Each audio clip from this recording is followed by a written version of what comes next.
Hello. So today I wanted to talk a little bit about knives. I know a little bit about knives, so I figured maybe somebody else would want to know what I know. So the one knife I want to talk to you about today is a Glock. It's the I believe FM 78. It's their field knife. It's a nice little knife. Comes in a little Kydex sheath. The handle is made out of polymer. It is a half to a three-quarters handle. It's hollow in this section here, and there is a little end cap here made of plastic. It is not the toughest plastic in the world, this end cap. That's what'll fail. Don't use this as a hammer.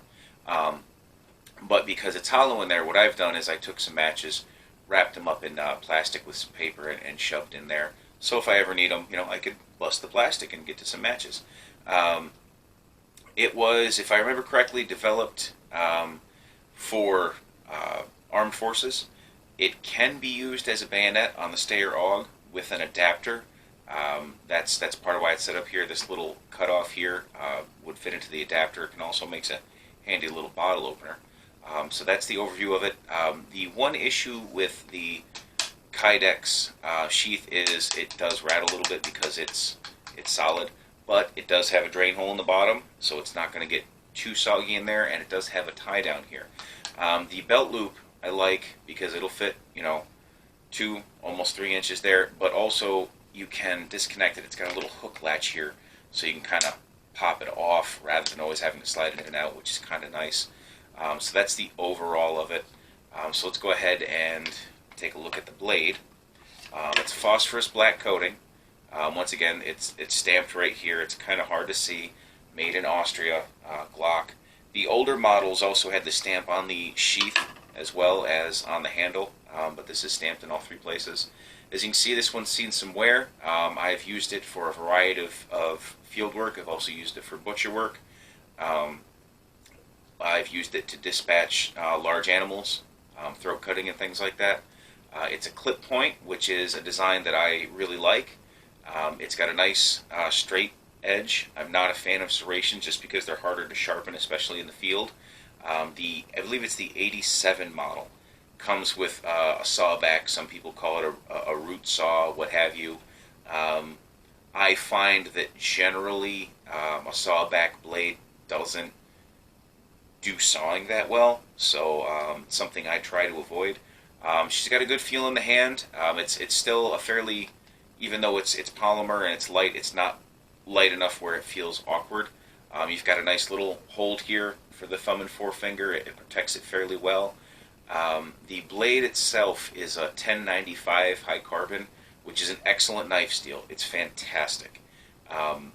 Worlds above, in my opinion, your stainless and everything. They claim to Rockwell it between 50 and 55, which in 1095 makes for an excellent knife. It's a good thick spine here. Comes down at a decent angle. I want to say I'm sharpening this one at somewhere around 25 or 30 degrees. You don't have to be that technical. It's just what I do. Holds a fantastic edge. I've read online some people say that it can't hold an edge. If this knife is not holding an edge, one of two things has happened. You've got a bad piece of steel, or you really should reevaluate how you're sharpening. 1095 Rockwell, and Rockwell, pardon me, I don't know if people know this. Rockwell is the hardness factor of it. You can call it the brittleness or the stiffness. That 1095 at 50 to that 1095 steel, the 1095 is the carbon.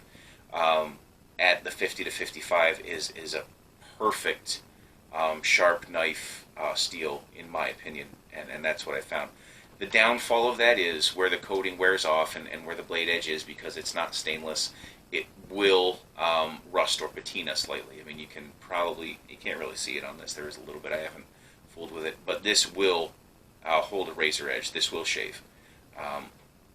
Fantastic knife. If you're looking for a survival knife or a field knife of some sort, I really like it. It's always balanced well for me. As you can see, I know some people throw them. I'm not big on throwing knives if I can avoid it, especially ones that aren't specifically designed for it. But I have found over the years this one has done me pretty well. I mean, it's a little long for hunting and stuff like that. I prefer a shorter blade, but this gives you a lot of surface to cut with. It's a good shape, it's a good quality steel, and this will run you generally between $30 and $40 compared to, say, a Gerber of the same size will probably run you 60 to 70.